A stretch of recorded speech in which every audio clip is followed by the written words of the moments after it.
What's up, Sir Sticks? Hey, it's your boy Mike Javelle, and I'm here with Noble Truth. Hey, forget about it, huh? And our boy Gruesome Bubbles down here. What up?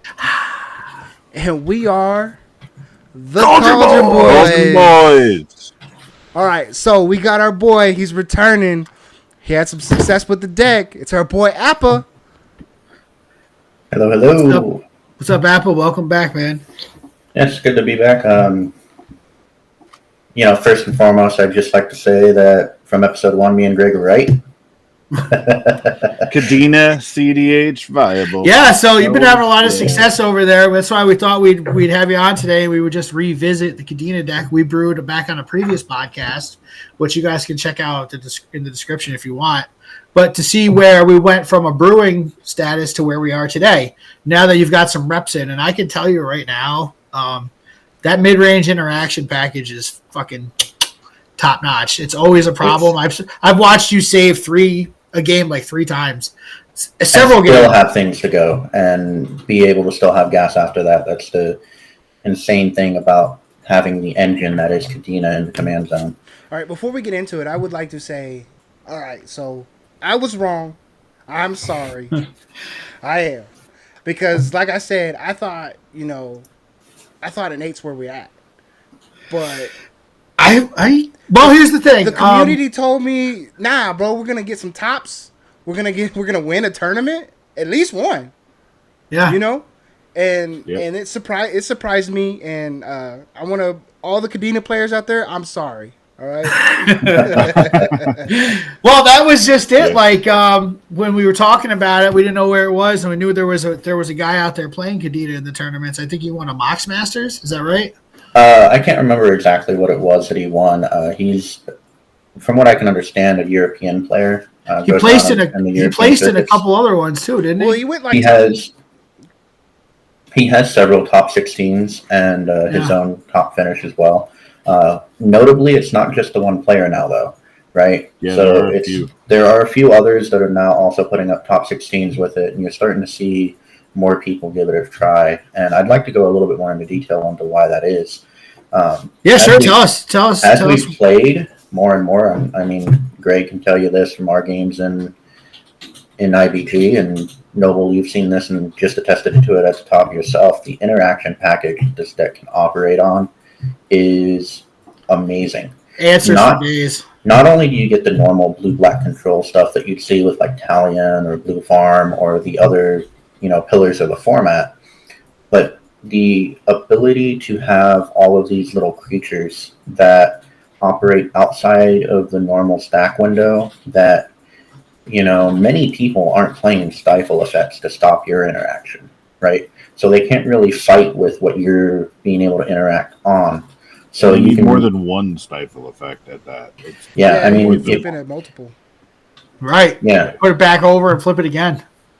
Well, there's not too much of that now. I found that that's kind of too cute. That's more of like 8 territory. Okay, so that's one of the techniques that distinguish. That's one of the things that's a distinguished thing. Couple card choices too that are kind of interesting that have kind of developed as we've gone along is, how we were talking about how much we liked Ixodron in the original podcast. Yeah, we took that out because we found that not only is it 5 mana, and that's a little bit too clunky in a lot of situations, but there's a lot of games where you just put that down and you don't have the time to be able to reuse your morphs in the way that they were before. Right. Or, there's a Nogila player or something like that, even if you do turn all their things into 2/2s, they still got this giant board presence. So if I'm sorry, I didn't mean to cut you off. So if I'm understanding this right, like, is it more of a mana problem? Like NC, tempo problem. Tempo? Okay, because I was going to say NC, you typically can make stupid amounts of mana out of 1 or 2, 3 mana that you already have, like as far as land wise, or even the artifacts that you're controlling. Well, let me ask you this: if you're playing most other decks that you're playing a board wipe, are you going to want a board wipe that takes away your engine card draw piece? Probably not. No. So that's the major thing there is turning Kadena into a face down is actually a problem, because then you got to pay another 4 mana to turn her back up. You got to get her or, back. You got to get her You know, back. you got to get her back somehow. Like it makes it too much of an issue. You know, I didn't consider that. if you don't have Mystic Ristic out, then it just makes that a problem. Yeah. And it just Right, it it's a good turns out control being an piece, issue. but it's in the casual category. Right. Like if you want to, tone this deck back a little bit from where it is that I have it and like make it a fun, super Yeah, spot, here's over here. you can, but- Tell us what you are running. So some of the things I took out, like if you want to go back up to a little bit higher there, so I took out some of the things that don't make as much sense with what we're doing now. Like Dream Chisel, Obscuring Aether, while on the face of them, that is a cool concept of being able to play more and more on the cheap. I've actually found that if you just go with the one free a turn, it's usually more than enough. That's right? how you break. That's the only way you can really abuse. Yeah. Kadena, If you need to be storming off with Obscuring Aether and Dream Chisel, so you need other pieces. You're looking at 3, 4, 5 card combos at that point. Because we don't have the multiple spells a turn like that either. Aether Flux was also an easy cut at that rate as well. I found that you didn't need Pitiless Plunderer to make the Eudora lines work, so that left. Yep. We didn't have a strong outlet for infinite mana, really, so I took out the Dream Machine God's Effigy. Yeah, where is that? Oh, yeah. Yeah. I think that was one of the ads that I recommended because of it was an interesting one to go with the Druid, but they're good here. Mana isn't necessarily the problem in this deck. Why don't you tell us what your the major win con, the loop, what's been winning you games lately? So what's been winning me games is Shocker. We're in blue black. We found room for Thoracle combo, but. You got to, man. Of course, you got to. Of course. You just kind of had to. If everybody's doing it ethically, you have to as well because you're just handicapping yourself. I've also found room for One Ring. I also got One Ring in here now. That one's a little bit more debatable considering how much card advantage you can get out of this exact deck. So you don't necessarily, from the card draw aspect, need it, but you want to compete at that same level. Let me ask you this. Are you running Monamo? The one that untaps or the one that untaps? Yes, it's the untap one. There's not really many legendaries you'd want to be untapping. The One Ring. Other than the One Ring. Right. Yeah. I mean, Monamo is just a blue source, right? Like it's just it's a blue source, but then it's an untapped. Yeah, it's an untouchable, but it's untapped blue. Still an untapped. Fine, but it does take away from some of the other lands that we're running. Yeah, 3 colors, you got to be really specific, especially at 28. That's cutting it. That's true. So, technically, I could probably cut the Alchemist Refuge for that if we wanted that cute interaction. Something like that. But really, the mana base is pretty tight, and I like your Peat Land one of here. You need something in the mana base to kind of help you get a little bit further on. Another nice thing is having the Scroll of Fate. You can kind of turn extra lands into card draw as well. Right. Oh, yeah, the Manifest. You do get to draw. Yeah. Draw a card, play a card. That's kind of neat, actually. Neat little interaction. So, tell us about the main combo line. So, one of the main combo lines, just like we cooked up in the beginning, was the Eudora Grave Gardener. Now, I want to speak to this as a mid-range player. There's plenty of other decks that are playing 5-mana cards in order to, facilitate their game plan. You see this commonly in the format, right? Teferi is a big one. You see the Tyam decks also running some. Kinnan runs some. There's decks that are running interaction and pieces. So what Eudora does for this deck is not only is it a combo outlet, it is also just value. Right, you can kill things, get them back. There was a lot of times, even in the, as people know, we all run the IBG league, and I had an altar out with Eudora, and I was able to put my face downs, use them for mana, turn them back face down as forests, and then be able to reuse them as morphs. And being able to use them twice is just ridiculous. Yeah, they come back. It's not like they have summoning sickness as a forest, so you're immediately getting mana back from them.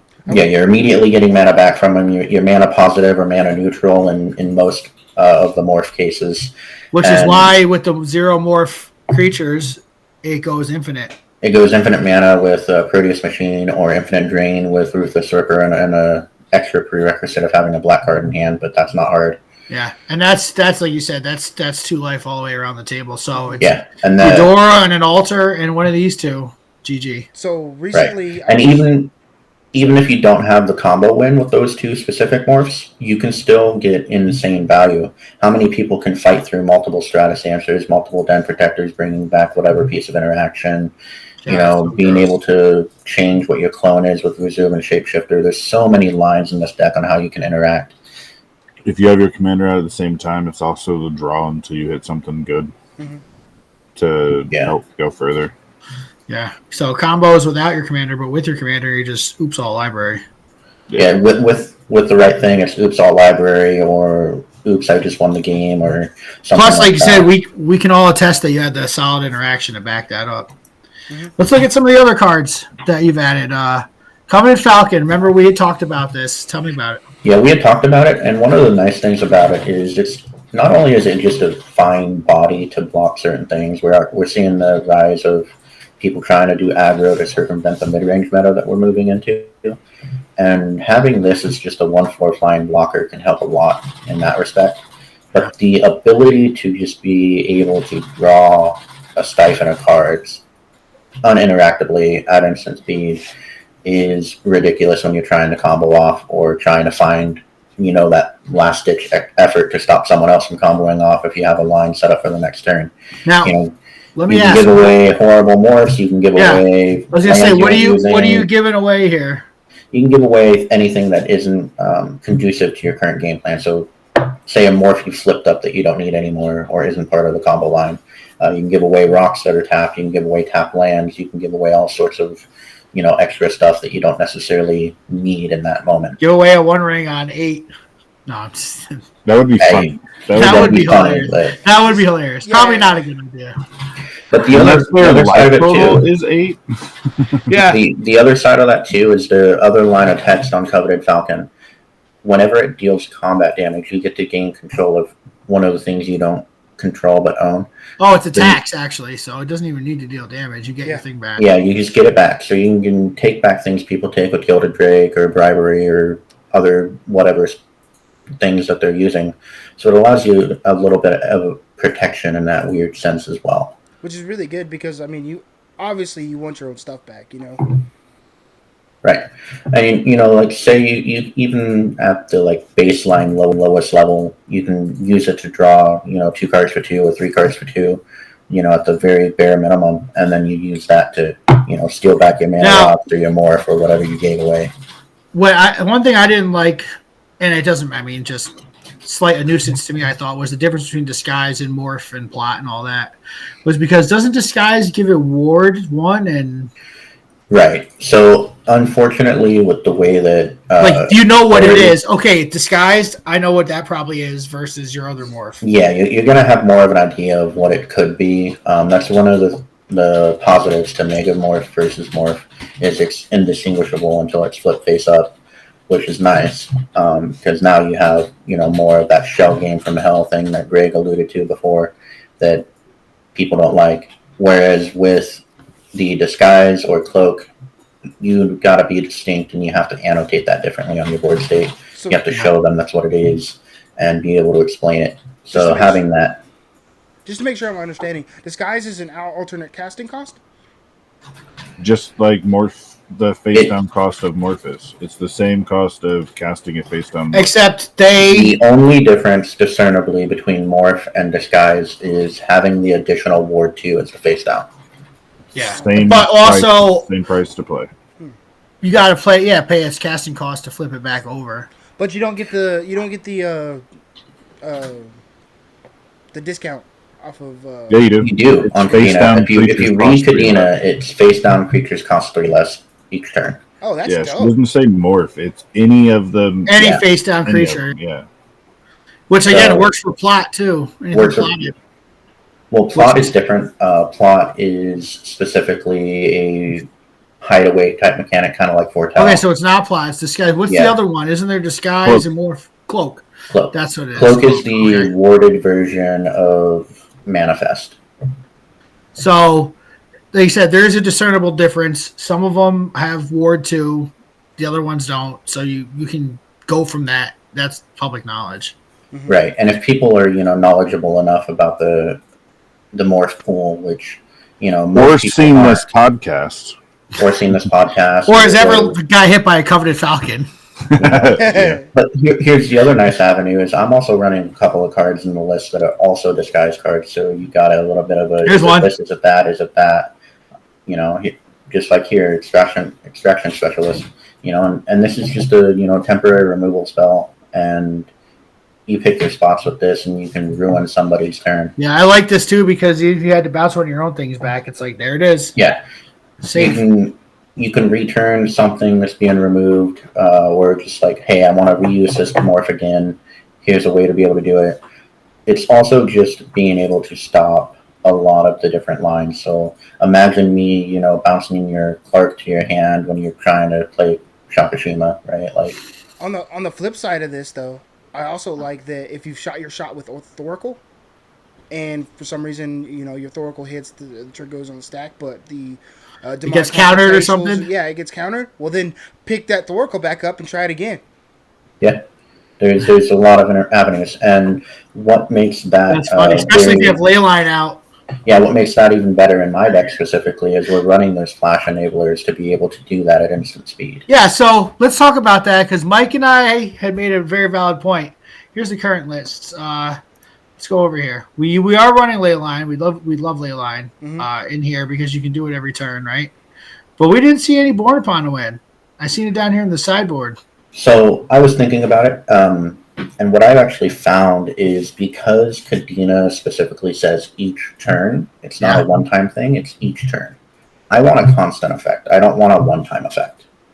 I get it. You only need one to win the game, though. Well, sure. That's the argument for Born, anyway. If you're a Necro list, I'd agree with you 100%. But in a more mid-range list, that's I'm more similar to a Talion deck than I am something else. Right. So Leyline just putting in more work because now I get it. You're casting a free one every turn.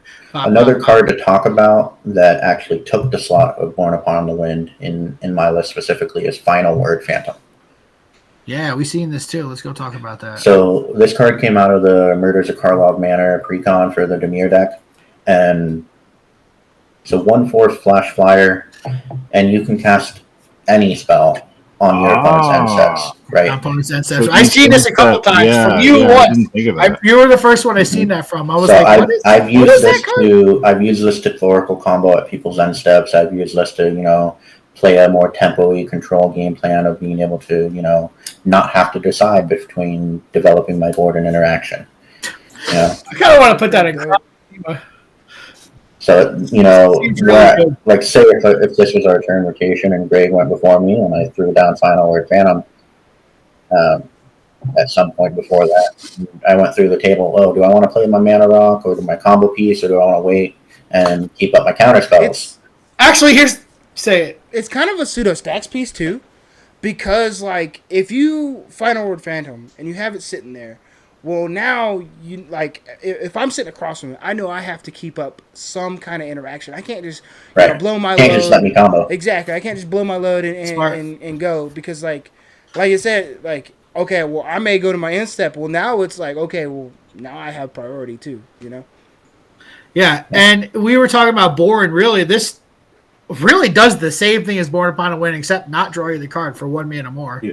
Since it's not a Necro deck, you definitely don't. This also plays into this would work for a Necro a Born Necro deck too. No, it would work for Born Necro, but it could. All right. Here's the thing as well. Okay. Right, just like we love Leyline. Just like we love Leyline, this does the same thing for Kadena. Yeah. Yeah, for the number of times that I can throw down morphs on other people's turns, not spending mana, is amazing, right? So I'm able to throw down my interaction for free, use it to draw a card, right? Here, there's that engine.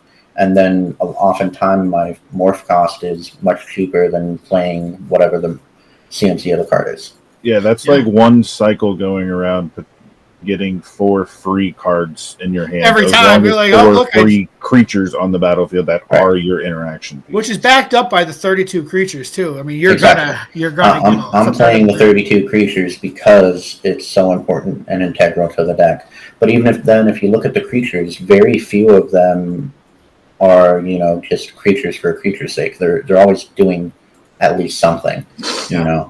They have something else to them that is facilitating some aspect in gameplay of the deck or interaction. Well, in mid-range, Sultai does mid-range very well, and this is exactly why. You've done it a little bit differently with Kadena with the morphs and the abilities, but overall, these colors are really poised to kind of just. I mean, it's different meat, same bones. Yeah. Yeah. It's the same exact. That's why I'm calling it Italian style deck, is because I'm very much playing in that same axis of I'm going to be drawing a lot of cards and interacting with almost everything my opponents are doing. This is the one that got me for sure. That is actually on my list of highlight cards here in front of me. So let's do that. We're doing a quick run through here. So I get why you added the talisman, a little mana fixing, the better fetches, the land swaps. We get that. They all make sense to us, and they look great. You've been playing great. The only card that's kind of on my iffy block right now, out of what's been put in, is the Spell Snatcher. That's the slot that's the slot I'm kind of like, do I want it? Do I not? But it's also one of those cards that you can just steal a win con with. Yeah, you can steal somebody's ring. You can steal somebody's Jessica's will. Breach. Yeah. Dude, you can add Nas. You can do that anyway. What is your converted man cost? Let's go see. My CMC is still pretty close for an ad nos style list. I'm still. So if need be, you could. 173. It's the bit of the high end here, but it's it is on the high end. Like, but if you feel like doing it, it's fine. What is it? It's not Phyrexian Probe. It's where you Metamorph. Black 1. Go get a target card out of opponent's life. Raider's Grasp. There you go. Raider's Grasp. It's like, oh cool, like you tutored for it, you went and got it, cool. Now it's exiled and it's mine now. Karu is like an alternate Raider's Grasp. You do it just even if you don't want to cast it, you can just get rid of somebody's win con, even if you don't want to use it. His morph hit their Thoracle on the stack. Fucking crazy though. That's 6. Yeah. I get why that doing a 6 is kind of like that's not worth it. You could just run a Praetor's Grasp. I don't care if it's because all he's doing is getting you a draw from being cast for some more. That's one of the cards that's on my. I might.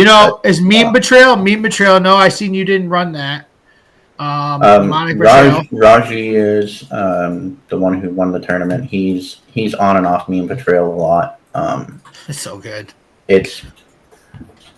I'm considering it. One card that I do want in the list that I don't have in it right now is Hullbreaker Horror. Yeah.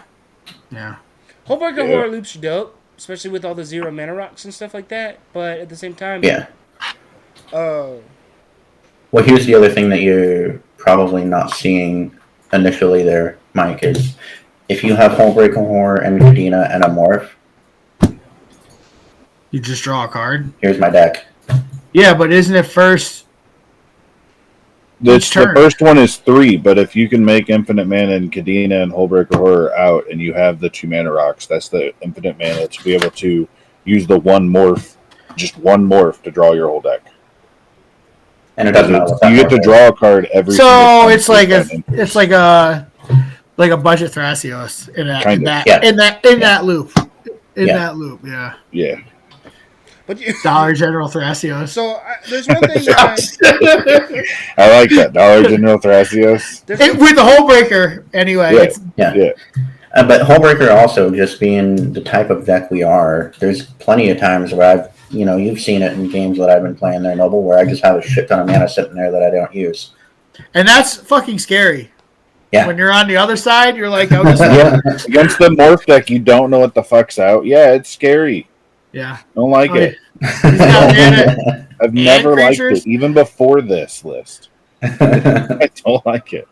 And it's even meaner now. Tapping. Yeah, it is. All right, so I'm proud of what you've done. I don't like playing against it. Panoptic Projector has been absolutely insanity. Double triggers? I've not lost a game where that's been in play. Oh, because it gives you one for free, and then suddenly your next one's for free. You're drawing 2 cards, and then it gives you it's flip harmonicon. Yeah, it's flip harmonicon or morph harmonicon, however you want to call it. And it's brutal. It just makes what I'm doing twice as nasty. I get it. I dig it. Which is good. Anytime you can do what you want to do more than once is really good. Additionally, it's also a backup Kadena. Panoptic projector is. Does it also draw a card? There's been games where I've used it to play morphs for free, without having Kadena in play, and then the other secret drawings, the deck secret plans with Panoptic projector. Those two in play at the same time. That's a Kadena. That's Kadena. Yeah, I knew there was a way to have a. Well, on your turn anyway. Kadena. Well, here's the thing too. Panoptic doubles up the card draw trigger from secret plans. Oh, I didn't think of that. Yeah. So you flip one more, 2 cards. And it doubles up. Kadena's. Wait, does it double Kadena? It does not double Kadena. Because it doesn't say flip up, right? Yeah, but it doubles secret plans because it's specifically looking for the action of flipping up. Flipping it So up. it's checking in the layers for the special action. So if you had the 3 of them, you're getting 3 cards per free morph. Yep. Yes. Value Town. So everything is, in that. Riding the gravy train all the way to Mashed Potato Town. That's better than Ancestral Recall. It's 0 mana for 3 cards. Yep. 0 mana for 3 cards plus having interaction banked. Plus you put something like this in there, suddenly that's every turn too. Yeah. That's how you turn. And Reborn lets you also utilize the One Ring more than other people. There's. That's a problem. See, there's layers to what I'm doing here. Oh, well, that's how it is. You have to be able to pivot. Any good cEDH deck has pivot points. And this is the debate with Rogue's Eye, because it has no pivots. You can't maneuver out of anything. You have one clear line. You're trying to do it as fast as possible. Yep. And in a lot of decks we've been building lately, we're 9 combos in off 5 cards. So we're like, there's something to be said for not having that many lines. It depends on the pilot too, right? There's a lot of people that wouldn't be able to handle that many lines to a deck, which is why you see a lot of the streamlined versions doing well. Because if you have layered lines like that, unless it's kind of your deck, you're not going to know where and how to take that. The 3 of us are really good at being able to pivot, because that's just, we all think like that. And we're like, this deck's going to do a couple different things, and I won't know where I'm at until the second turn. To me, it's like, okay, where's my starting hand? All right, what's my next draw? Because, I mean, yes, I'm not saying that turn 0 wins don't happen and turn 1 wins don't happen. They do. I'm not here to debate that fact. They happen, right? But for the most part, they don't, because there's free interaction in our format. So, I guess where I'm getting at is, as far as I'm concerned, where my hand leads me is which way I go. Yeah. But if that gets stopped, there's usually something in my list that pivots me to another point to where I can get that same combo back, or I can go this way with it. Yeah. For me, it's like, I think that in my opening hand, if I don't see where I'm going to go, I mulligan it away until I do see where I'm going to go right away. That's how I do it too. Yeah. I mull until I find a hand that I can see. And that's the line. Cool thing about this going deck is a way that I wanted to. Maybe it's just a way that I play that's different. I'm an old school modern player, or old school control-y standard player. I think multiple lines ahead. Kind of like nickel and dime, old school rock play style. You kind of think of how can I accrue incremental value, and at some point that incremental value will put me over the top. So there's a lot of times I'm keeping hands that have no direct line to a win con, but because I just have so much ways of getting extra card advantage or interacting with people, that I will find or be able to find a way later to win the game. So my game plan isn't I'm going to win the fastest. It's I'm going to make sure I don't lose. Yeah, you're looking at your hand and you're thinking, do I got enough to mess with everybody? To keep everybody else? Do I have enough to mess with everybody and not lose? And then I'll find the way to win after. And it'll show up once you start drawing and doing what you do anyway. And the thing is with this deck, most of your cards that are, stopping people or interacting with people all say draw a card thanks to Kadena. Yeah, they all cantrip. So I'm playing 32 creatures on my list, and 20 of them say draw a card attached to them while I'm playing them for free. So, Appa, there were cards that you specifically wanted to talk about, that you wanted to highlight when it comes to the changes that were made to the deck, or the cards that were put in that were just so dang good. What are they? So a couple of cards that have just been all-star standouts in the deck have been Kadena Silencer. I thought you were just going to leave it at Kadena. It was like, yeah, that's why she's there. Kadena's there. The Silencer has been just absurd. There's so many times where no one at the table would have been able to answer what someone was doing, and here I am just like, all right, here's 2 mana. Let's stop everything. Is this one you had to just throw in at me? Because last game we played, I had played Karkashima, and I had, 15 copies on the stack?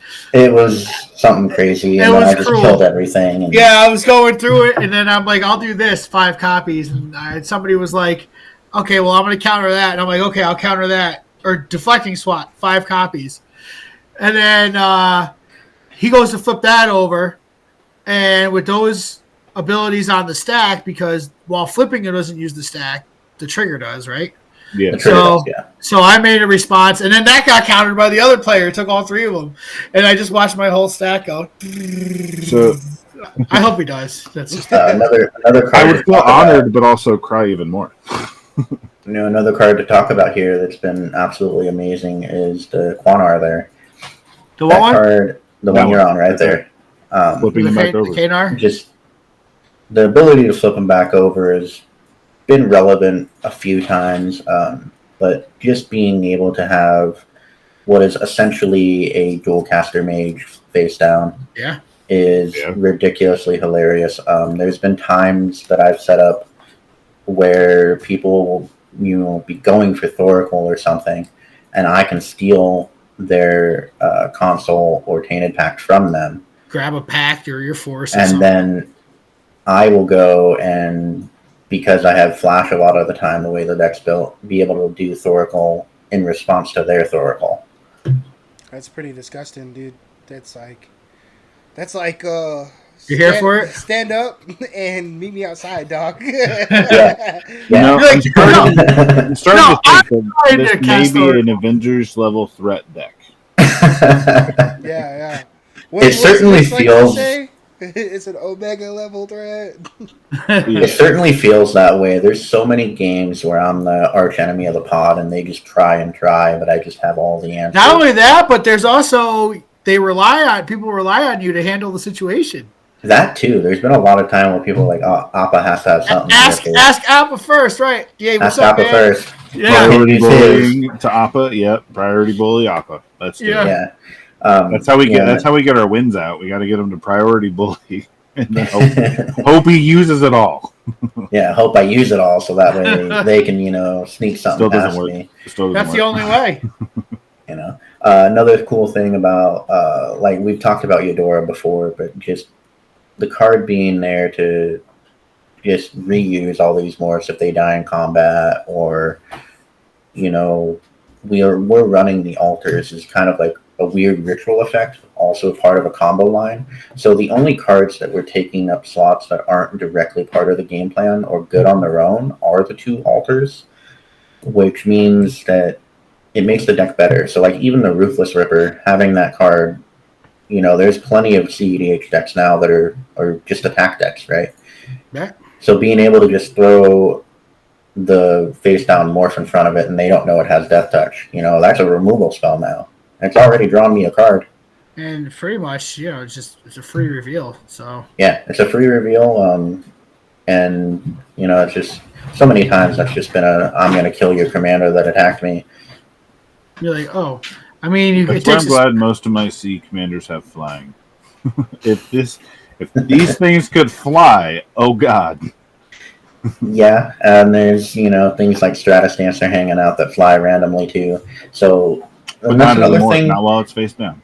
Yeah, not while it's face down, but I can flip things face up and be able to block things that are flying at me. Stop And trying to make me cry. Stop it. That's a fun thing in this deck that I can do a lot of things. Another thing too, we're playing blue, we're not playing red, and people are like, "Oh, you don't have a way to change targets." Well, good old Willbender there, you can just deflecting swap something somewhere else. There's been so many times where surprisingly an uncommon.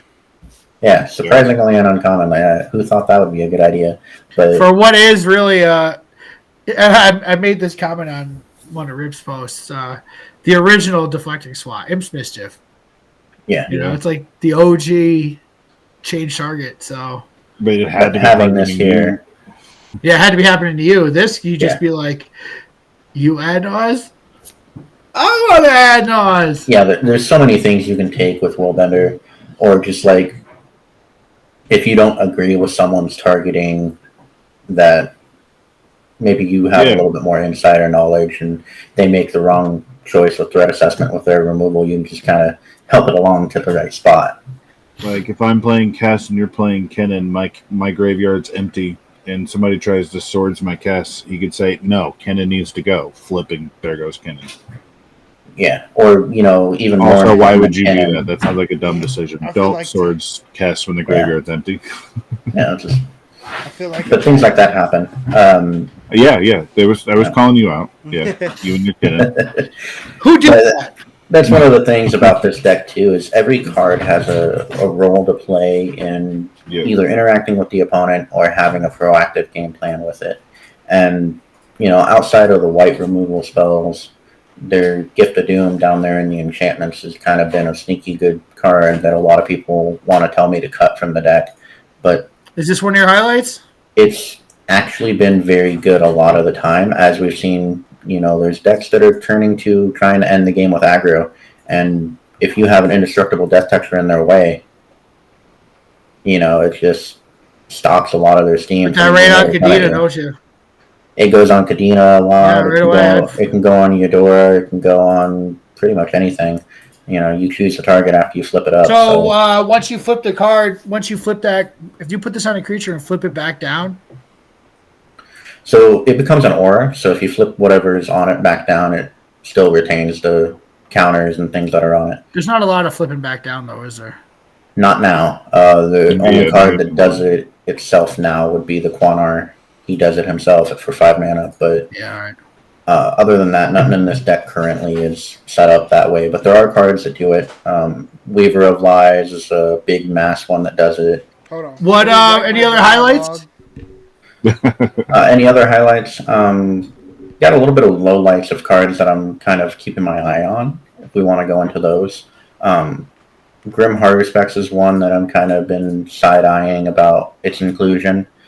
But the ability to just have the capability of drawing a ton of cards when someone does a deluge or something like that has been something that's kept me in games quite often. Yeah, it's the draw for the piece for that. Punishment draw.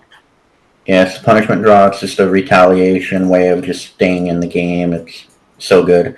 Another card that's been amazing, despite people not thinking about it, is that right above it, that same card to the left, that one there, Disruptive Pit Mage. There's been so many times that card just wrecks people out of nowhere. Yeah, and then you don't pay attention, and you got one on the field, and then all of a sudden it's a tap ability. You know what I'm saying? And it's a tap ability. You can just kind of chill out and ruin people's game. Pay 1 blue, flip it over, and yeah, it's Force Spike. Quite literally, it's a Force Spike in this deck, and then after that, it becomes a soft tax piece that people have to always think about. It's really good, especially like when you know that player kept a spicy hand, but he probably shouldn't have, and he's kind of behind, but he finally finds it. You see that shit-eating grin on his face, and you know. And yeah, he's got to dump his. Oh, you mean this guy's face right here? Yeah, you know.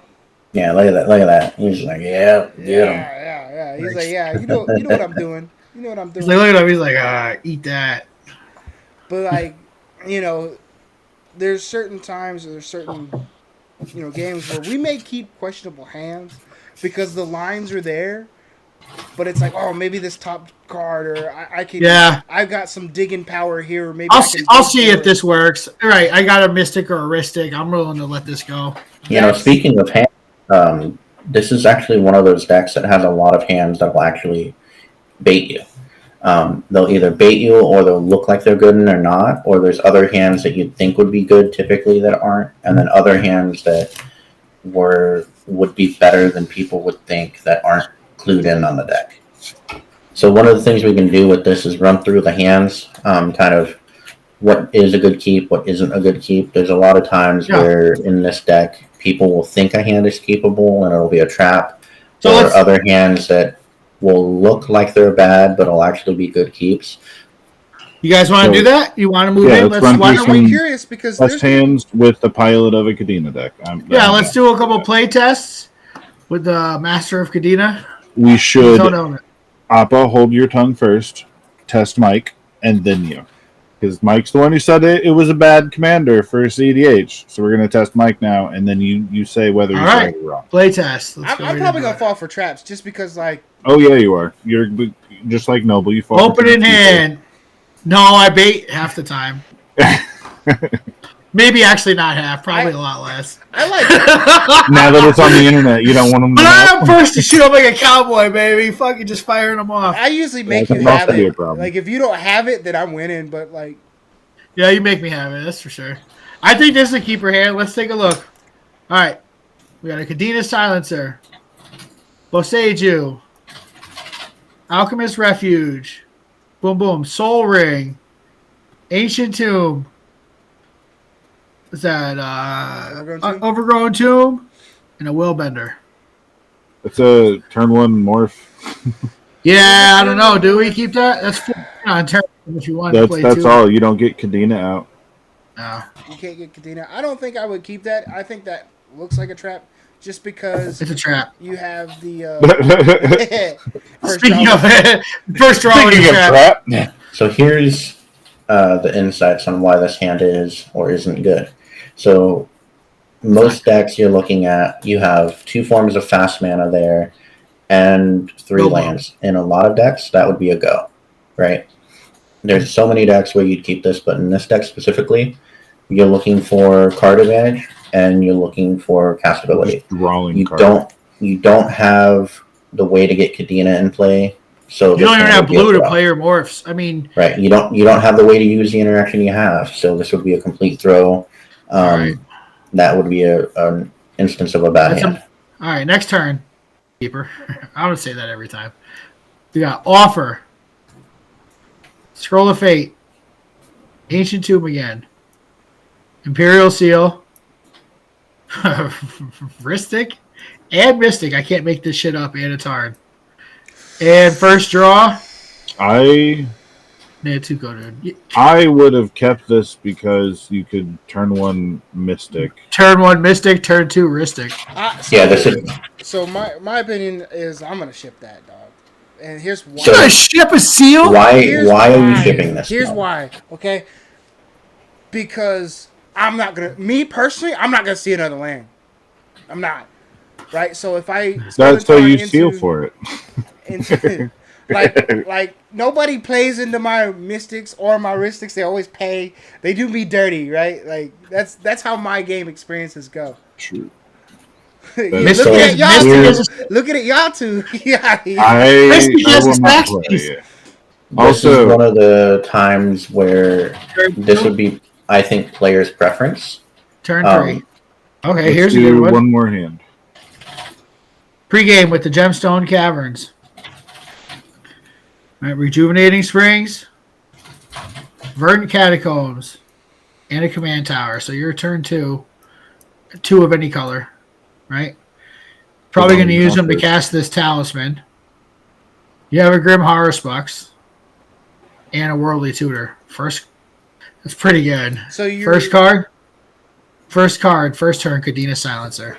So turn 2. Your turn 2. I'll let you guys speak first before I say anything. Okay, so me personally, I'm keeping this one because Well, honestly, it's depending on what seat we're in. If we're in seat 1, then Sure. then no, I'm not keeping it. But if we're in seat 2 Agreed. or 3 or 4, I'm keeping it because, like you said, we gemstones, we pitch, maybe even the Probably higher the spec springs. Pitch the springs to it. Now we have 1 land already on the field. Play the command tower, tap that, play the talisman. Off the talisman, I'm going to go get off the talisman, I'm playing the worldly tutor. I'm going to get whatever creature I want. I'm setting up. And here's the thing. So you got 1, 2, talisman, turn 2, play your verdant, right? Or whatever. You're sitting on turn 2 Kadena. So yeah, turn 2 turn. Kadena, and you got your 2 morphs. One of the 2 morphs out right away, yeah. And now let's say we'll draw a card, and it's an altar. Guess what your worldly tutor should have been for? Turn 3, Eudora. Have fun. So you're saying that, but here's the other aspect. We're playing in a high interaction format. We're playing in a high interaction meta. Now, while that fast mana and that 1 tutor look really sweet, this is actually one of them trap hands. Ooh. I think I would have went for it. I think I would have shot that. This is one of the trap hands. Yes, it's a turn 2 Kadena, but what are you doing to interact with your opponents? That's the problem. And so let's just say, for instance, you kept that hand, you didn't know that Silencer was on top, and you had the harder specs. Right? At this point, you don't know about Altar, you don't know about Tarn, you don't know about Oracle. So you're looking at in play the Talisman, Command Tower, Gemstone Caverns, and you have a verdant you can play with the Worldly Tutor that you could have tutored on turn 1 with the Talisman with. What are you grabbing? Well, that depends on the pod as well. But at the same time, you don't know what's in your opponent's hands. You can only guess. You kind of figure that out from their turn 1 plays.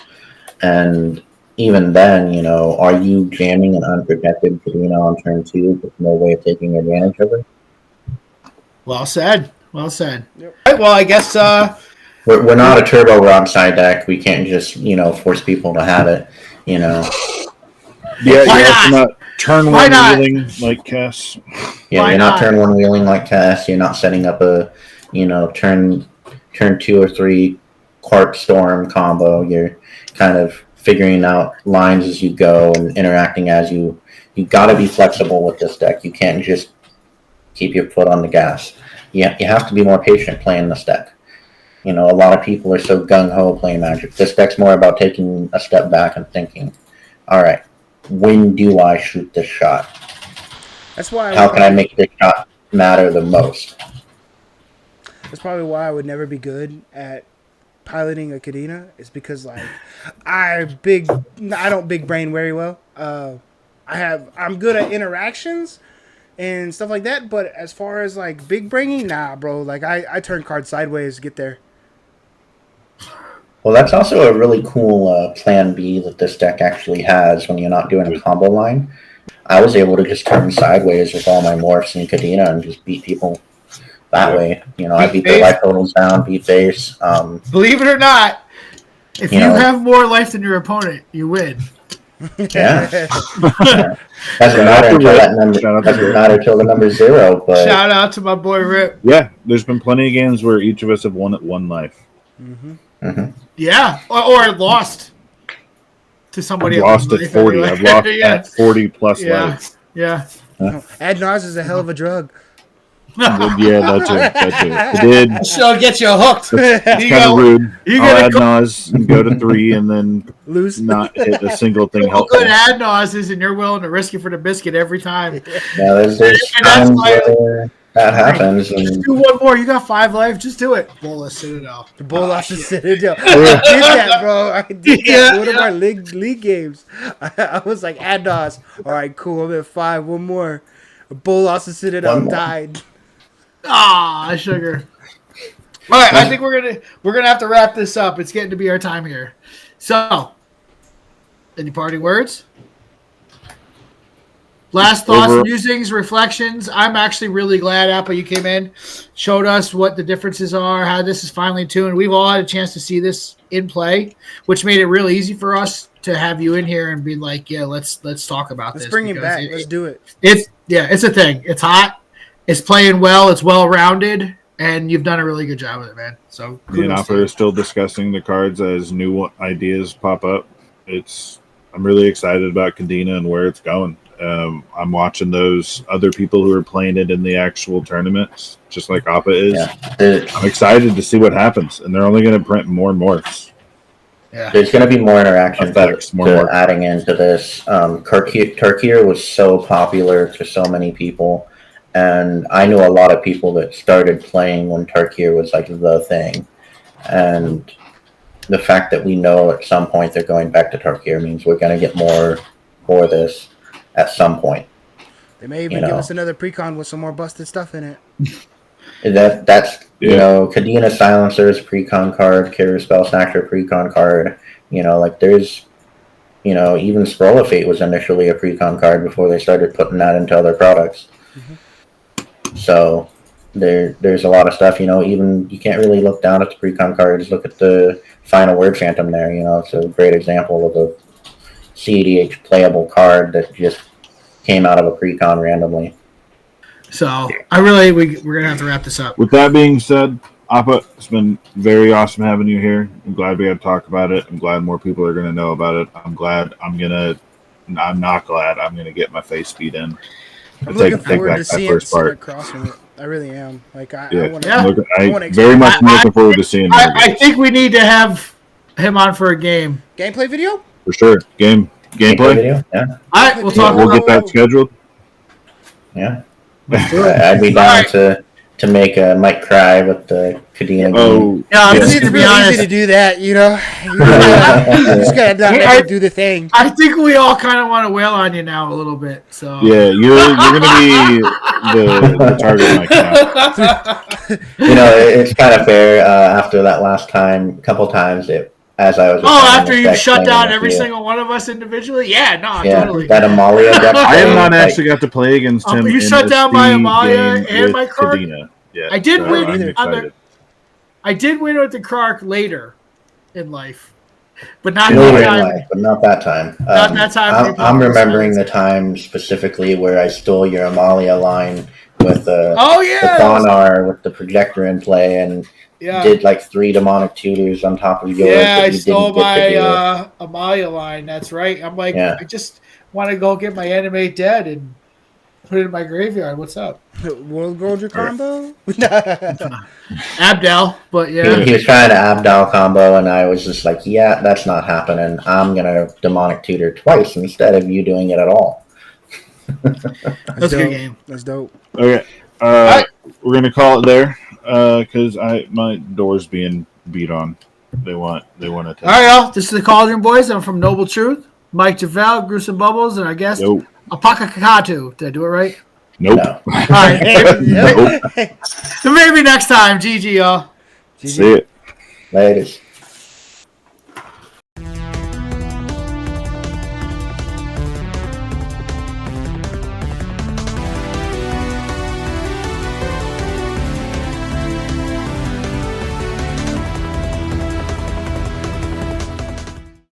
Oh. Noble dies.